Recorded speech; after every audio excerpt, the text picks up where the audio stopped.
बिस्मिल्लाहिर्रहमानिर्रहीम। आज हम एक ऐसी हकीकत सुनने जा रहे हैं जो दिल को रोशन कर देती है और सोच को बदल कर रख देती है। इसलिए वीडियो को लाइक करना, शेयर करना और चैनल को सब्सक्राइब करना मत भूलिए। चलिए वीडियो शुरू करते हैं।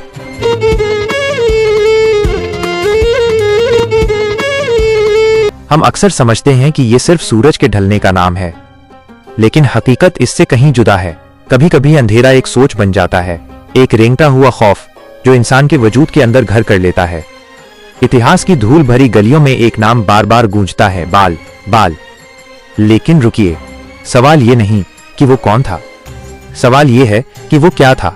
क्या वो वाकई कोई आसमानी ताकत थी, बादलों का स्वामी था, या फिर ये महज एक कहानी थी जिसे सदियों पहले इंसानों के डर ने तराशा था। आज हम उस दौर में वापस चलेंगे जहां रेत के टीलों और ऊंचे पहाड़ों के बीच एक ऐसी जंग शुरू हुई जिसने आने वाली नस्लों का मुस्तकबिल तय कर दिया। करीब 4000 साल पहले की बात है। मध्य पूर्व मिडिल ईस्ट के वो इलाके जहां आज सीरिया, लेबनान और फिलिस्तीन के नक्शे मौजूद हैं, वहां कनानी कौमें आबाद थीं। उनकी जिंदगी दो चीजों के बीच लटकी थी, आसमान से बरसने वाली बूंदें और जमीन से उगने वाला अनाज। जब बादल मेहरबान होते तो बस्तियों में जश्न मनाया जाता, लेकिन जब आसमान पत्थर का हो जाता और जमीन फटने लगती तो भूख और मौत का साया हर घर पर छा जाता। इसी बेबसी और कश्मकश के बीच एक लफ्ज पैदा हुआ, बाल। इसका असल मतलब था मालिक, हाकिम या सरदार। शुरू में यह सिर्फ एक ओहदा था, एक इज्जत देने वाला लफ्ज, लेकिन धीरे धीरे इंसानी जहन ने अपनी जरूरतों और खौफ को एक शक्ल देना शुरू कर दी। नाम पड़ गया बाल हदद, वो जिसे तूफानों का देवता माना जाने लगा। लोगों को यकीन दिला दिया गया कि बिजली की कड़क उसकी दहाड़ है और बारिश उसकी मर्जी। एक बेजान पत्थर की मूरत को कायनात का निजाम सौंप दिया गया। वक्त गुजरता गया और ये वहम एक मजबूत जंजीर बन गया।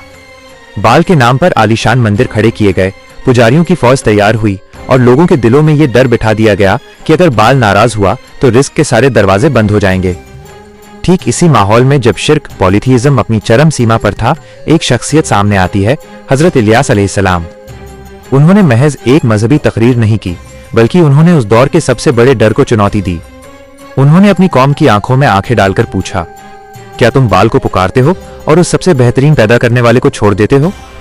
अल्लाह, जो तुम्हारा भी रब है और तुम्हारे उन बाप दादों का भी जो गुजर चुके हैं। यह आवाज उस वक्त के बादशाहों और पुजारियों के लिए एक सीधा ऐलान जंग थी। ये गुलामी की उस सोच के खिलाफ पुकार थी जिसने इंसानों को पत्थरों का मोहताज बना दिया था। हजरत इलियास अलैहिस्सलाम ने अल्लाह से दुआ की और फिर वो हुआ जिसने तारीख का रुख मोड़ दिया। उस पूरे इलाके में सूखा पड़ गया।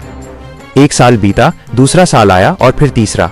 आसमान से पानी की एक बूंद तक न गिरी। बाल के पुजारी मंदिरों में चीखते रहे, नाचते रहे, कुर्बानियां देते रहे, लेकिन वो पत्थर खामोश रहा। आखिर में एक फैसला हुआ, सत्य की अग्नि परीक्षा। एक ऊंचे पहाड़ की चोटी पर दो कुर्बानियां रखी गईं। एक तरफ सैकड़ों पुजारियों का शोर था और दूसरी तरफ अल्लाह के नबी की तन्हा मगर पुरअसरार खामोशी। शर्त यह थी कि जिसकी कुर्बानी पर आसमान से आग उतरेगी वही सच्चा खुदा होगा। घंटों बीत गए, पुजारियों ने अपने जिस्म लहूलुहान कर लिए, लेकिन बाल की तरफ से कोई जवाब ना आया। फिर हजरत इलियास अलैहिस्सलाम आगे बढ़े। उन्होंने निहायत अदब से अपने रब को पुकारा और देखते ही देखते नीले आसमान से एक आग उतरी जिसने पल भर में सच और झूठ का फर्क साफ कर दिया। वो पत्थरों की खुदाई का अंत था और तौहीद की जीत का आगाज। इतिहास के पन्ने हमें एक और अहम मोड़ पर ले जाते हैं। जब हम ताकत और इल्म की बात करते हैं तो बाबिल और हारूत मारूत का जिक्र भी आता है। कुरान साफ तौर पर कहता है कि हजरत सुलेमान अलैहिस्सलाम ने कभी जादू नहीं किया। जादू तो उन शैतानी ताकतों की साजिश थी जो इंसान को खुदा से दूर करना चाहती थीं। ये सब हमें एक ही बात सिखाता है, चाहे वो बाल की मूरत हो या पुराने दौर का काला जादू, ये सब महज फितने थे। जब इंसान का दिल कमजोर होता है और वो अल्लाह की कुदरत को भूलकर दुनियावी ताकतों या खौफ के आगे झुकता है तो बाल जैसे किरदार फिर से जिंदा होने लगते हैं। आज हजारों साल बाद भी सवाल वही है। बाल सिर्फ एक पुराना देवता नहीं था, वो एक सोच थी। वो सोच जो हमें डराती है कि हमारी रोजी, हमारी कामयाबी और हमारी जिंदगी किसी और के हाथ में है। लेकिन याद रखिए, जब दिल तौहीद के नूर से भर जाता है तो बड़े से बड़ा डर भी इतिहास का एक फीका पन्ना बनकर रह जाता है। बारिश आज भी वही बरसाता है, हवाएं आज भी उसी के हुक्म से चलती हैं और मौत और जिंदगी का इकलौता मालिक सिर्फ वो अल्लाह है। तो अपनी सोच को आजाद कीजिए, क्योंकि उसके सिवा कोई माबूद नहीं। पसंद आने पर लाइक और शेयर जरूर करें। और भी मजेदार कहानियों के लिए हमसे जुड़ने के लिए चैनल को सब्सक्राइब करना न भूलें।